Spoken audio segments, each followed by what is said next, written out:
Pornography.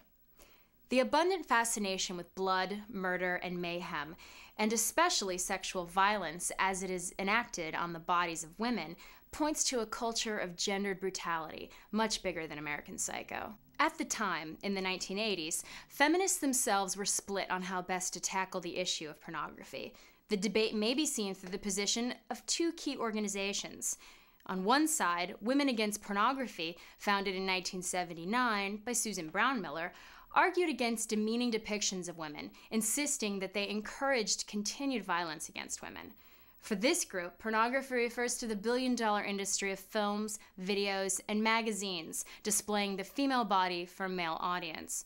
Its source is patriarchal, and the material is seen as perpetuating the oppression of women and legitimizing the psychic and physical violence required for that oppression. On the other side, the group called Feminists Against Censorship Task Force, FACT, maintained a broader view of pornography, acknowledging that it may include sexual representations by and for women, and may serve a subversive function. FACT's members also insisted that censoring pornography involved the fact that traditional porn is not necessarily a cause of oppression, but rather a symptom of a much bigger issue.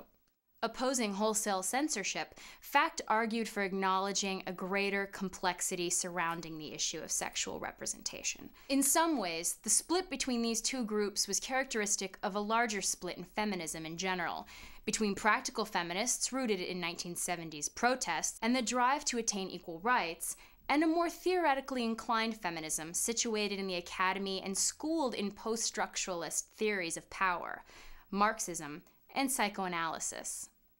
Angela Carter's influential 1979 book, The Sadian Woman and the Ideology of Pornography, helped articulate the more complex position on pornography.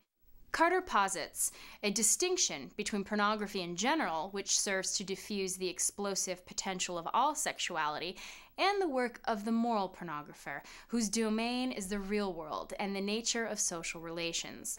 The moral pornographer, Carter argues, has the power to critique existing culture and to incite resistance to it. Examining the work of the Marquis de Sade, Carter writes that he became a terrorist of the imagination, turning the unacknowledged truths of the encounters of sexuality into a cruel festival, at which women are the prime sacrificial victims, when they are not the ritual murderesses themselves. De Sade, as well as French philosopher and pornographer Georges Bataille, depicts acts of horrendous violence and degradation, often against the female body. In style, the depiction of these acts is both excessive and repetitive. De Sade's descriptions often go on for pages in painstaking detail. Similarly, Bataille piles descriptions upon descriptions. This may shed some light on Ellis's tactic. Like de Sade and Bataille, he describes scenes of brutality in excessive detail, not for excitement or to help build the story, but to underscore a dull accumulation of facts. Indeed, Bataille wrote specifically to create a sense of excess that would exceed any utilitarian goals. His work was founded on the desire to outdo a capitalist economy seemingly able to consume everything, creating an excess of useless expenditure of energy that cannot be reabsorbed into an economy was Bataille's most radical act, and it occurs in his fiction as cumulative accounts of degradation or perverse sexuality toward no utilitarian end. Ellis works in a vein similar to Bataille. The descriptions of violence and murder in American Psycho are at once excessive and tedious. They continue the book's endless list-making, itemization, and name-checking, and rather than serving to titillate, are at once repulsive and boring.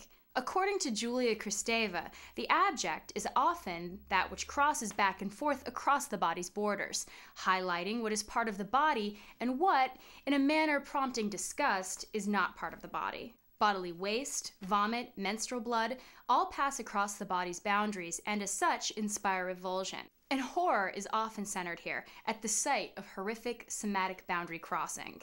As film theorist Barbara Creed writes, the horror film attempts to bring about confrontation with the abject, the corpse, bodily wastes, the monstrous feminine, in order finally to eject the abject and redraw the boundaries between human and non-human. As a form of modern defilement, right, the horror film attempts to separate out the symbolic order from all that threatens its stability, particularly the mother and all that her universe signifies. And of course, the abject is tied to class. The working class body is more abject than the bourgeois body. And class is in turn tied to taste, which in turn refers to both a cultural practice defined by social rank and to a physical experience, one made literal by Patrick Bateman, whose taste is for brains topped with expensive mustard.